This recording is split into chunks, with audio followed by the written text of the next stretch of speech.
الحمد لله وكفى وسلام على عباده الذين اصطفى أما بعد فأعوذ بالله من الشيطان الرجيم بسم الله الرحمن الرحيم يا أيها الذين آمنوا كتب عليكم الصيام كما كتب على الذين من قبلكم لعلكم تتقون۔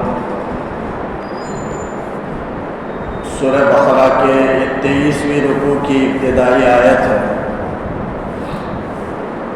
اس سے پہلے اللہ تعالیٰ وصیت کے احکامات کو بیان فرمایا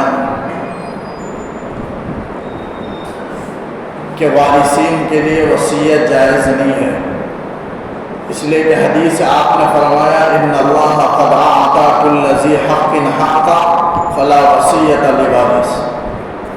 اللہ تعالیٰ نے ہر ایک کے حق کو، ہر وارث اور رشتہ دار کے حق کو واضح کر دیا ہے، ہر ایک کے حقوق کو اللہ نے متعین فرما دیا اور عطا فرما دیا۔ اب وارث کے لیے، رشتہ دار کے لیے وصیت جائز نہیں ہے، یعنی جن وارثین کو اللہ تعالیٰ نے شریعت میں حصہ مقرر فرما دیا ان کے لیے، یعنی وارثین کے لیے وصیت جائز نہیں ہے۔ ہاں، غیر وارث کے لیے وصیت کی جا سکتی ہے، اور پھر اس لیے وصیت جائز نہیں کہ خود اللہ نے ان کے حصے متعین فرما دیے، اب بندہ متعین نہیں کر سکتا۔ بعض روایت میں ہے الا ان تجیزہ الوارثہ، مگر یہ کہ وارثین اجازت ہے، تو پھر وارث کے لیے بھی مرنے والا میت وصیت کر سکتا ہے، لیکن شرط ہے کہ وارثین اجازت دیں۔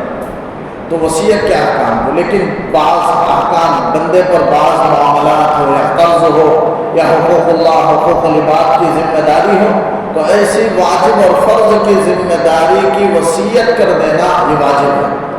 آپ صلی اللہ علیہ وسلم نے فرمایا کہ کسی مسلمان کی شان یہ نہیں ہے کہ وہ اس کے لیے 2 دن ایسا گزرے کہ قابل وصیت کوئی چیز ہو اور وہ نہ لکھے، وصیت نہ کرے اور وصیت نامہ نہ لکھے، یہ مسلمان کی شان نشان نہیں ہے۔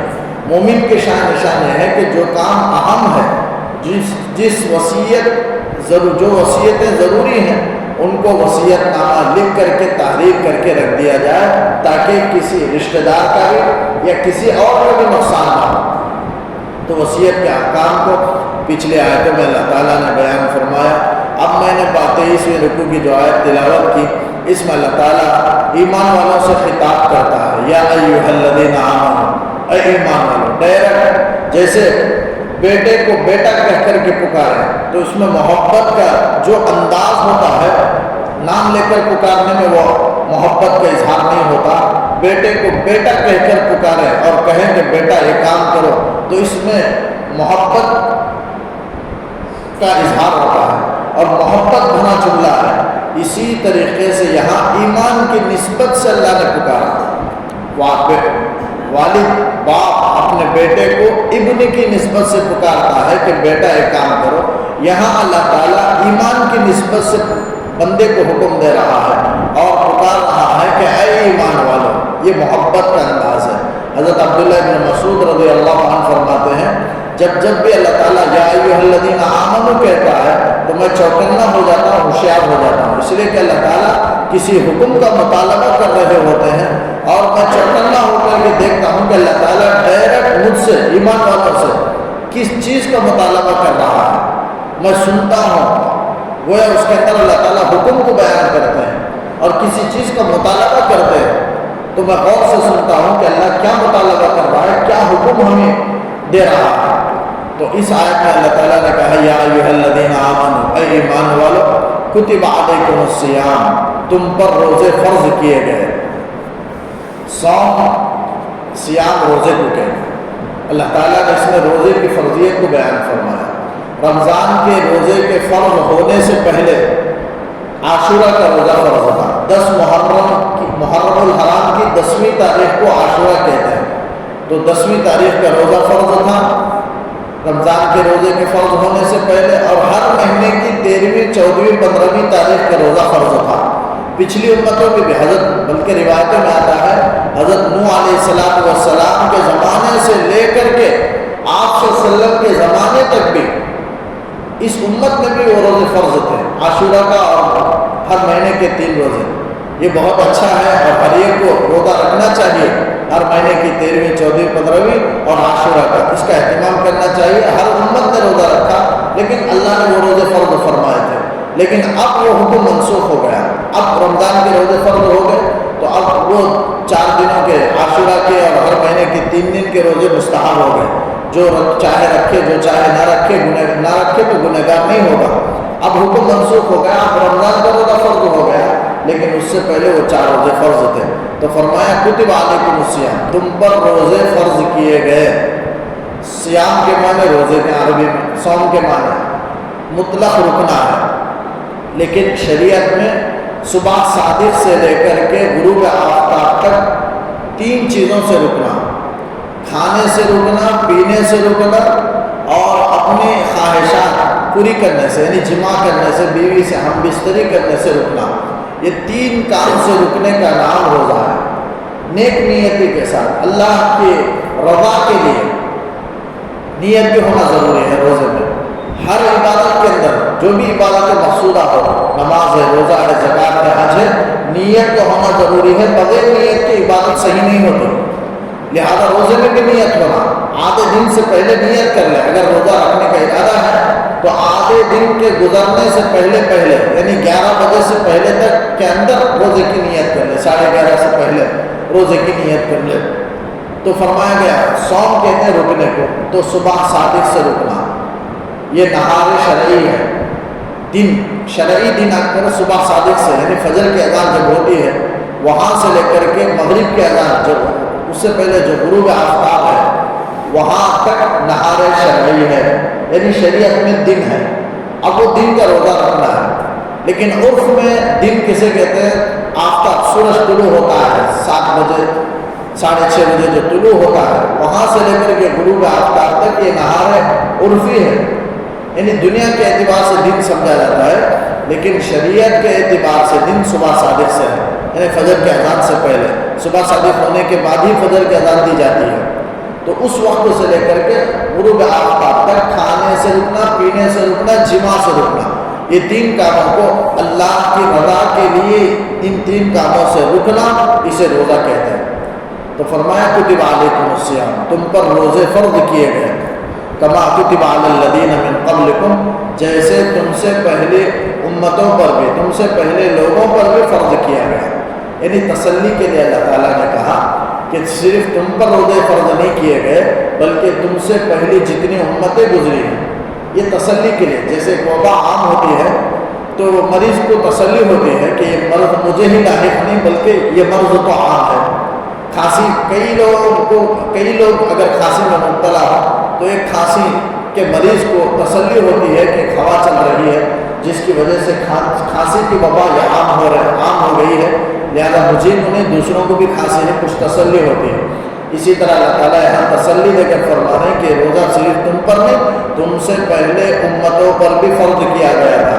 حضرت موسیٰ علیہ السلام کی امت میں بھی روزہ فرض، عیسیٰ علیہ السلام کی امت میں بھی روزہ فرض، جیسے آتا ہے حضرت مریم جو حضرت عیسیٰ علیہ السلام کی والدہ ہیں، مریم کو لے کر کے جب بستی کے اندر آتی ہیں، حضرت مریم عیسیٰ علیہ السلام کو لے کر جب بستی کے اندر آتے ہیں تو لوگ پوچھتے ہیں کہ عیسیٰ یہ بچہ کہاں سے، ابھی تمہیں شادی نہیں ہوئی، یہ بچہ تمہارا کہاں سے آ گیا؟ تو حضرت مریم علیہ السلام جو حضرت عیسیٰ علیہ السلام کی والدہ ہیں کہتے ہیں کہ انی نذرت للرحمن صوما، میں روزے کی نظر مانی ہوں، منت مانی ہوں روزہ رکھنے کی، فلن اکلم اليوم انسیا، میں ہرگز آج بات نہیں کر سکتی۔ یعنی ان کی شریعت میں روزے میں بات کرنا بھی منع تھا، تو لیکن روزے کی کیفیت الگ تھی، لیکن روزہ فرض تھا، ان کی شریعت میں بات کرنا تک جائز نہیں تھا۔ لیکن ہماری شریعت میں بات کرنا، گفتگو کرنا یہ جائز ہے، لیکن آج بھی ہماری امت میں بھی بعض باتیں ناجائز ہیں، جھوٹ ہے، غیبت ہے، گالی گلوچ ہے، یہ چیزیں ہماری شریعت میں بھی روزے کی حالت میں ناجائز ہیں، بلکہ عام حالت میں بھی ناجائز ہیں، اور روزوں میں بطور خاص اس کی رعایت کرنا ہے، روزے میں فرق پڑے گا تو لہذا منع ہے، لیکن بات کر سکتے ہیں۔ لیکن حضرت عیسیٰ علیہ السلام کی شریعت میں بات بھی نہیں کر سکتے تھے، فلن اکلم اليوم انسیا، تو روزے گزشتہ امتوں پر بھی فرض تھے، اسی طرح اللہ نے اس امت پر بھی روزے کو فرض فرمایا اور کہا کہ لعلکم تتقون، شاید کہ تم گناہوں سے بچے رہو، اللہ کی نافرمانی سے بچے رہو۔ یعنی روزے کا مقصد تقوی تمہارے دل کے اندر پیدا کرانا۔ تقوی کے معنی ہے عربی میں اتقا، اتقی کے معنی بچنا ہے، اسی سے تتقون ہے تاکہ تم بچو، یعنی اللہ کی نافرمانی سے بچو۔ اللہ تعالیٰ نے روزے کا حکم دے کر کے رمضان میں نفس پر قابو پانے کا کی ایک اللہ نے عادت ڈالی، حکم دے کر روزہ رکھ کر آدمی حلال چیز سے رک گیا، اللہ کے رضا کے لیے کھانے سے رک گیا، پینے سے رک گیا، اور اپنی بیوی سے ہم بستری کرنا جو حلال ہے اس سے رک گیا۔ تو حلال چیز سے روک کر اللہ تعالیٰ نفس پر قابو اور کنٹرول کرنے کا طریقہ اللہ نے سکھایا۔ جب رمضان کا آدمی عادی ہو گیا، مشق ہو گیا، تو پھر رمضان کے بعد حرام چیزوں سے بچنے کا اللہ نے حکم دیا۔ جیسے تم رمضان میں بچے رہے، اسی طرح غیر رمضان میں حرام سے بھی تم بچے رہو، اور بچ کر کے تم اللہ کی نافرمانی سے بچ کر جہنم کی آگ سے تم بچ سکو۔ لعلکم تتقون، شاید تم گناہوں سے بچ کر کے اللہ کے عذاب سے تم بچو۔ ایام معدودات، اور یہ جو روزہ ہے گنتی کے چند دن ہیں، یعنی رمضان کے روزے اللہ نے جو فرض فرمائے، اللہ تعالیٰ تسلی کے لیے کہہ رہا ہے کہ ایسا نہیں کہ 5 مہینے 6 مہینے سال 2 سال 5 سال روزہ رکھنے کا اللہ نے حکم نہیں دیا، بلکہ آدمی گن سکتا ہے۔ گنتی کے چند دن ہیں، وہ کتنے ہیں؟ حدیث میں ہے کہ 1 مہینے کے روزے ہیں، 30 دن کے روزے ہیں۔ 1 مہینہ جو 30 دن کا یا 29 دن کا ہوتا ہے، بس اتنا ہی ہے، گنتی کے چند دن ہیں۔ تو یہاں اللہ نے فرمایا ایام معدودات، یہ گنتی کے چند دن ہیں۔ فمن کان منکم مریضا او علی سفر فعدۃ من ایام اخر، اس میں اللہ تعالیٰ نے حکم کو بیان فرمایا کہ تم میں کوئی مریض ہو، بیمار ہو، او علی سفر یا سفر پر ہو، تو فعدۃ من ایام اخر، روزہ چھوڑنے کی رمضان میں اجازت ہے، اور رمضان کے بعد دوسرے دنوں میں اس روزے کے بقدر قضا کرنا تم پر لازم ہے۔ تو اللہ نے چھوٹ اور آسانی بیان فرمائی، رخصت دی کہ رمضان کے مہینے میں اگر کوئی مریض ہو، یعنی روزہ رکھنے سے بیماری بڑھنے کا اسے خوف ہو، یا سفر پر جا رہا ہو، سفر سے مراد جو 48 میل ہے، 40 پر 8 میل، یعنی 70 پر 8 کلومیٹر اگر کوئی اتنے دور کا سفر کرنا چاہتا ہے تب روزہ چھوڑنے کی رخصت ہے۔ اس سے کم اگر 70 پر 8 کلومیٹر سے کم اگر سفر کرنے کا ارادہ ہے مسافت کا، تو پھر اس میں روزہ چھوڑنے کی اجازت نہیں ہے۔ تو سفر سے مراد سفر شرعی ہے، اور سفر شرعی 70 پر 8 کلومیٹر کا ہوتا ہے۔ تو اللہ نے کہا تم میں مریض ہو یا سفر پر ہو تو فعدۃ من ایام اخر، تو دوسرے دنوں میں تم گنتی پوری کر لو، یعنی 3 روزے اگر مثلا چھوٹ گئے رمضان کے، تو رمضان کے بعد 3 روزے کی قضا کر لو۔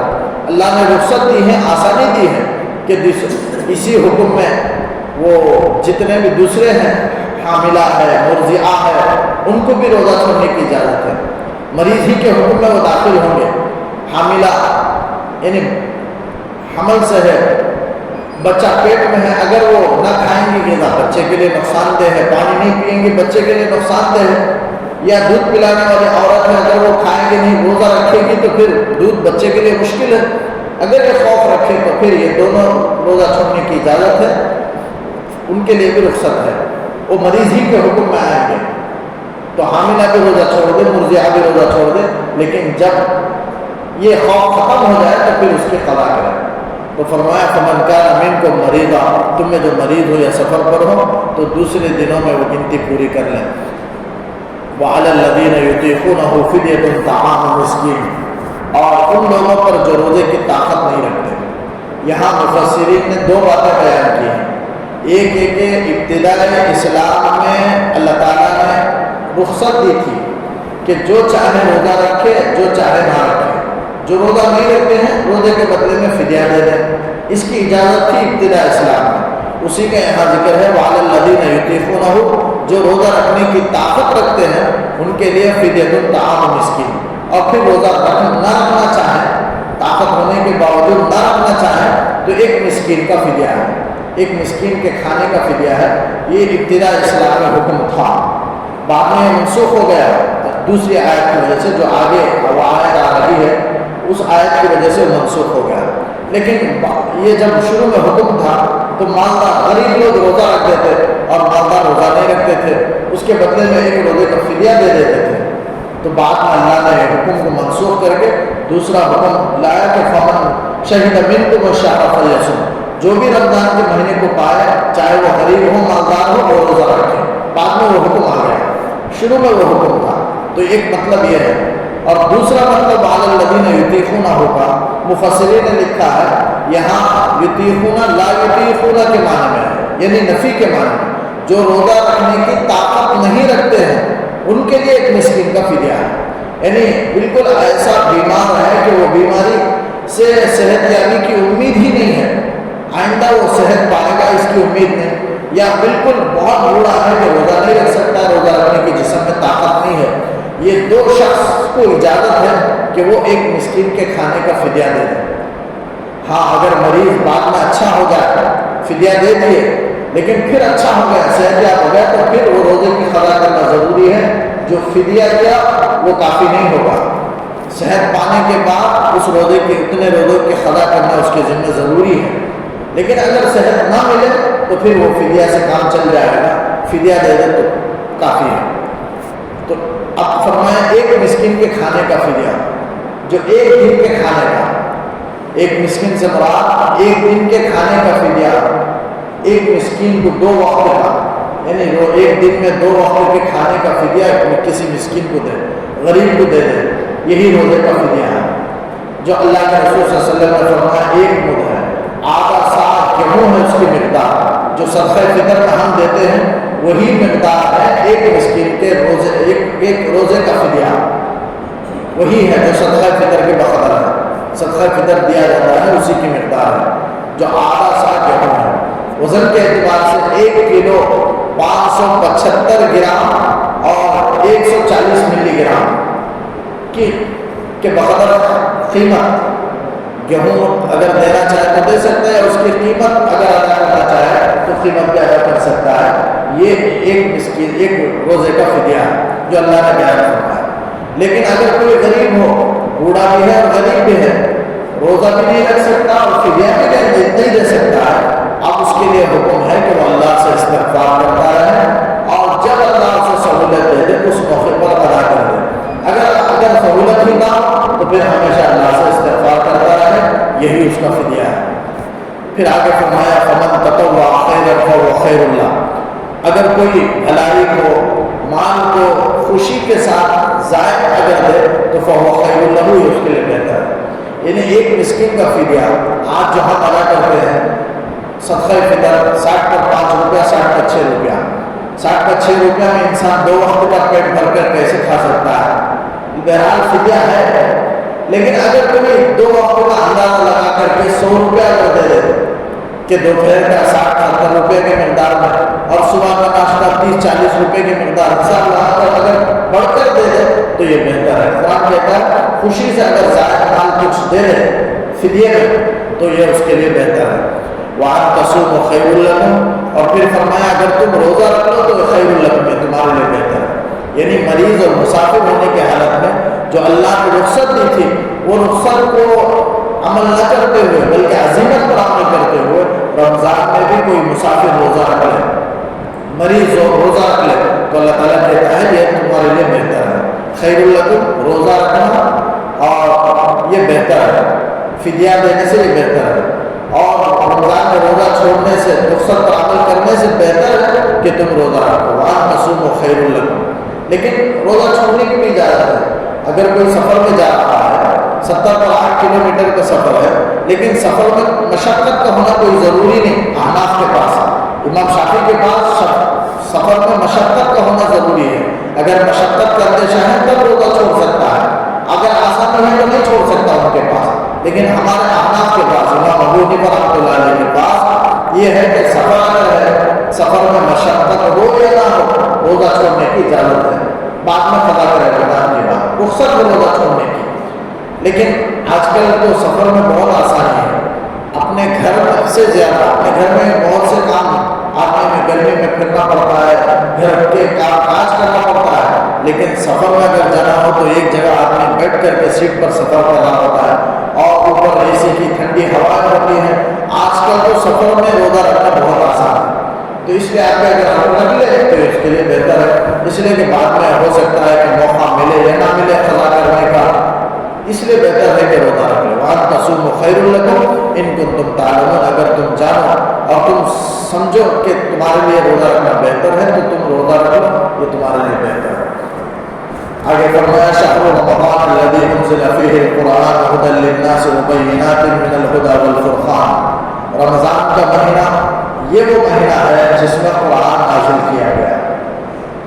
رمضان یہ اسلامی مہینوں میں ایک مہینہ ہے اور قرآن میں اس کا ایک ہی مہینے کا تذکرہ ہے رمضان کا، 12 مہینوں میں اور مہینوں کا ذکر قرآن میں نہیں ہے، لیکن صراحت کے ساتھ صرف رمضان کا لفظ آیا۔ رمضان الذی، شہر رمضان الذی، رمضان کے معنی ہے جلا دینے کے، ختم کر دینے کے، جھلسا دینے کے، یعنی مطلب ہے کہ رمضان انسان کے گناہوں کو ختم کر دیتا ہے، رمضان کے معنی ہی ختم کر دینا، جلا دینا، اور رمضان آ کر کے انسان کے گناہوں کو جلا دیتا ہے، ختم کر دیتا ہے۔ تو شہر رمضان الذی، یہ رمضان کا وہ مہینہ ہے جس میں قرآن نازل کیا گیا، یعنی اس مہینے کے روزے ہی کو اللہ نے کیوں خاص کیا رمضان کے مہینے کے روزے کو؟ تو اللہ تعالیٰ نے فرمایا اس لیے رمضان کے مہینے کے روزے کو اللہ نے خاص کیا کہ اس میں قرآن کو نازل کیا گیا، اہم واقعہ پیش آیا۔ قرآن کا نزول کا واقعہ ایک اہم واقعہ ہے، کسی دن میں کسی مہینے میں کوئی اہم واقعہ پیش آتا ہے تو وہ مہینہ وہ دن یادگار بن جاتا ہے، جیسے 26 جنوری ہے اور 15 اگست ہے، یہ ہمارے ملک ہندوستان کے آزادی کے تعلق سے وہ 2 دن ہیں، اور آزادی کے تعلق سے وہ اہم واقعہ پیش آیا آزادی کا، اس لیے وہ 2 دن یادگار بن گیا، اور ہر سال وہ 2 دن ہم مناتے ہیں اور جھنڈا چلاتے ہیں، اس لیے کہ وہ دن اس میں اہم واقعہ پیش آیا وہ یادگار بن گیا۔ اسی طرح رمضان کے مہینے میں اہم واقعہ پیش آیا قرآن کے نزول کا، تو اللہ نے اسے یادگار بنا کے روزے کو فرض کر دیا، اسی لیے رمضان کے روزے کو اللہ نے فرض فرمایا کہ اس میں قرآن کو نازل کیا گیا۔ ہدی للناس وبینات من الہدی والفرقان، اللہ نے قرآن کی تعریف فرمائی۔ قرآن کیسی کتاب ہے؟ 3 صفت اللہ نے بیان فرمائی۔ ایک صفت ہدی للناس، یہ قرآن تمام لوگوں کے لیے ہدایت دینے والی کتاب ہے، انسان اس سے ہدایت حاصل کر کے سیدھے راستے پر آ سکتا ہے، کامیاب ہو سکتا ہے۔ تو قرآن کی ایک صفت ہدایت دینے والی ہدی للناس، اور دوسری صفت وبینات من الہدی، ہدایت کے واضح نشانیاں، واضح دلائل اس کے اندر موجود ہیں۔ آدمی سیدھے راستے پر آنا ہے، کوئی اس کے ذہن میں شکوک و شبہات ہے تو قرآن میں حل کر سکتا ہے، توحید کے سلسلے میں اسے شک ہے تو توحید کے بے شمار دلائل قرآن میں بیان فرمائے، اگر رسالت میں شک ہے تو رسالت کے بے شمار دلائل قرآن میں بیان کیے، اگر آخرت میں شک ہے تو قرآن پڑھے اور غور کرے تو آخرت کی کتنی باتیں، کتنی جگہ اللہ نے آخرت کا تذکرہ کیا، بدل کر کے انداز کو بدل کر کے اللہ نے بیان کیا، اس میں اگر غور کرے تو واضح نشانیاں، واضح دلائل انسان کو ملتے ہیں کہ واقعہ وہ ساری باتیں برحق ہیں۔ وہ دوسری صفت، اور تیسری صفت فرقان ہے قرآن کی، یعنی قرآن حق و باطل کے درمیان فرق کرنے والا، امتیاز کرنے والا، حق کو باطل سے الگ کرنے والا، دودھ کا دودھ پانی کا پانی جسے کہا جاتا ہے، اسی طرح حق کو باطل سے الگ کرنے والا، ممتاز کرنے والا یہ کلام ہے، یہ کتاب ممتاز کرنے والی یہ کتاب ہے۔ تو تیسری صفت فرقان ہے، یہ تینوں قرآن کی تعریف ہے۔ اور آگے فرمایا یہ قرآن ایسی کتاب، ایسا کلام اس مہینے میں رمضان کے مہینے میں نازل کیا گیا۔ فمن شہد منکم الشہر فلیصم، بس تم میں سے جو کوئی اس مہینے میں رمضان کے مہینے میں حاضر ہو، رمضان کو پائے، فلیصم، وہ رمضان کا روزہ رکھے۔ اب اس آیت کی وجہ سے وہ منسوخ ہو گیا، اب کوئی روزہ رکھنے کی طاقت رکھے یا نہ رکھے، ہر ایک کے لیے، امیر ہو یا غریب ہو، جو بھی رمضان کا مہینہ پائے اس کے لیے روزہ رکھنا فرض کر دیا گیا، اس کو اللہ نے اس آیت میں بیان فرمایا۔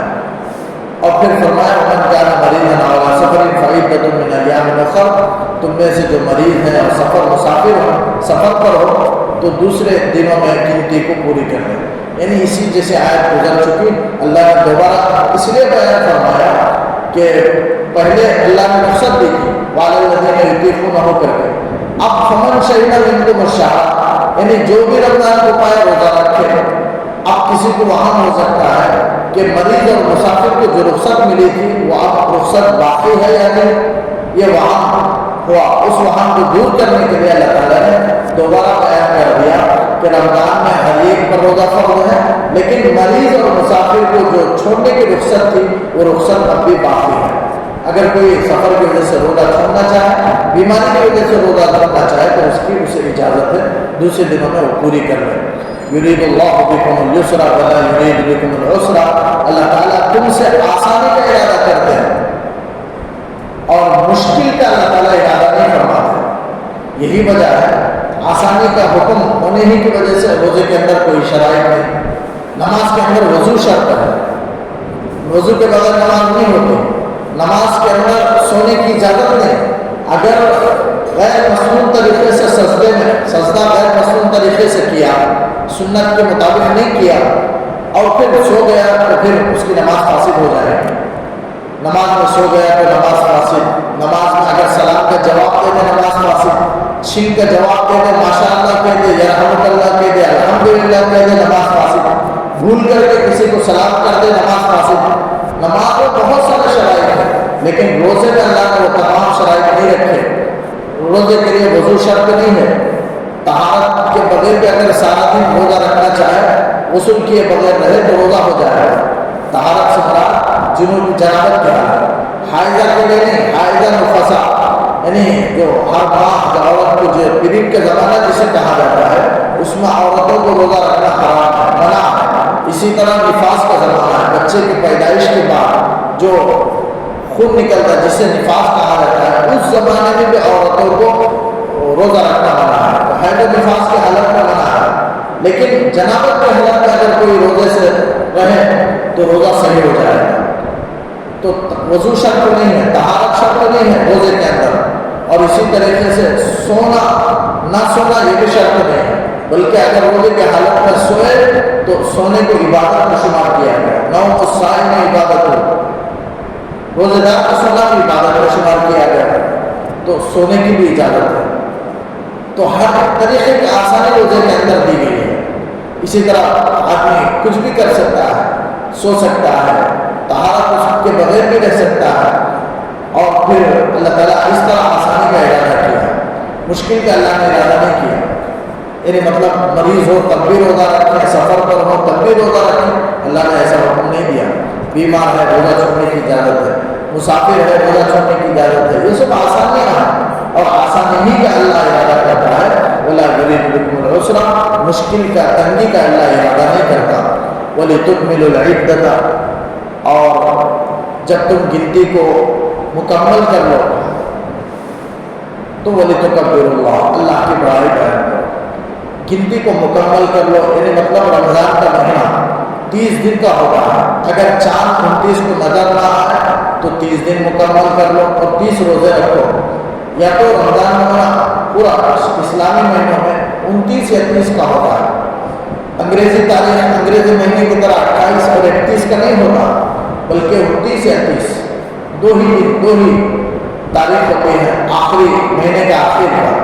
اگر رمضان 29 کا ہے تو پھر دوسرے دن عید کا ہوگا، وہ رمضان کا مہینہ ختم شمار ہوگا، لیکن چاند نظر نہ آئے تو 30ویں دن کو مکمل کر لیا جائے۔ روزہ رکھنے کا حکم ہے، 30 دن مکمل کر لیں، تو اسی کو اللہ نے فرمایا وَلِتُكْمِلُوا الْعِدَّةَ جب گنتی کو تم مکمل کر لو تو وَلِتُكَبِّرُوا اللَّهَ اللہ کی بڑائی کبریائی بیان کرو، تکبیر کرو۔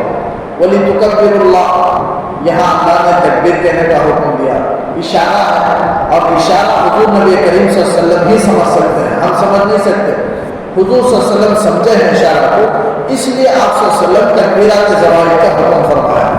عید کے موقع پر عید الفطر میں تکبیر کہنا ہے، عید کی نماز سے پہلے، وہ بھی اس آیت سے ثابت ہے وَلِتُكَبِّرُوا اللَّهَ آپ صلی اللہ علیہ وسلم نے حکم دیا عیدگاہ جاتے ہوئے تکبیر کہتے ہوئے جائے، اور اسی طرح نماز میں 6 زائد تکبیر کا حکم دیا، وہ بھی اسی آیت سے وَلِتُكَبِّرُوا اللَّهَ سے، یعنی حضور صلی اللہ علیہ وسلم سمجھ گئے اور اس آیت سے آپ نے وہ تکبیرات زوائد کو مستنبط فرمائی، اور امت کو حکم دیا کہ نماز میں تکبیرات زوائد کہیں اور عیدگاہ جانے سے پہلے تکبیر کہیں، تو فرمایا وَلِتُكَبِّرُوا اللَّهَ عَلَىٰ مَا هَدَاكُمْ، اور تم اللہ کی تکبیر بیان کرو، بڑائی بیان کرو اس بنیاد پر کہ اللہ نے تمہیں ہدایت دی رمضان میں روزہ رکھنے کی، تراویح پڑھنے کی اور عبادات کی، صدقہ کی، زکوٰۃ کی، نوافل کی، اللہ نے اور عبادت ذکر و اذکار کی، تلاوت کی، دعا کی، سب اللہ نے تمہیں ہدایت دی۔ اس ہدایت اس کے شکریہ میں تم اللہ کی بڑائی بیان کرو، وَلَعَلَّكُمْ تَشْكُرُونَ، شاید کہ تم شکریہ ادا کرو۔ اور وَلَعَلَّكُمْ تَشْكُرُونَ میں بھی اشارہ ہے۔ آپ صلی اللہ علیہ وسلم اس آیت سے 2 رکعت نماز کا استنباط فرمایا۔ 2 رکعت عید الفطر کی نماز ہے، وہ شکرانے کے طور پر پڑھی جاتی ہے 2 رکعت نماز اللہ کے شکریہ میں کہ اللہ نے رمضان میں عبادت کی توفیق دی، شکریہ میں 2 رکعت نماز عید کی ادا کی جاتی ہے۔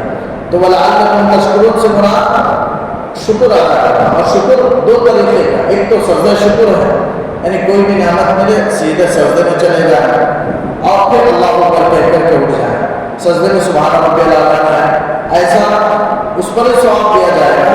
لیکن امام ابو حنیفہ رحمۃ اللہ علیہ فرماتے ہیں کہ کوئی نعمت ملے تو 2 رکعت نماز ادا کر کے شکریہ ادا کرے اللہ کا، تو وہی ہے کہ 2 رکعت عید کے دن 2 رکعت نماز ادا کر کے اللہ کا شکریہ ادا کرتے ہیں کہ اللہ تمہیں رمضان میں عبادت کی توفیق دی، اس کے شکریہ میں 2 رکعت نماز ادا کر رہے ہیں۔ تو وَلَعَلَّكُمْ تَشْكُرُونَ وَإِذَا سَأَلَكَ عِبَادِي، انشاءاللہ یہاں سے آئندہ بیان کروں گا۔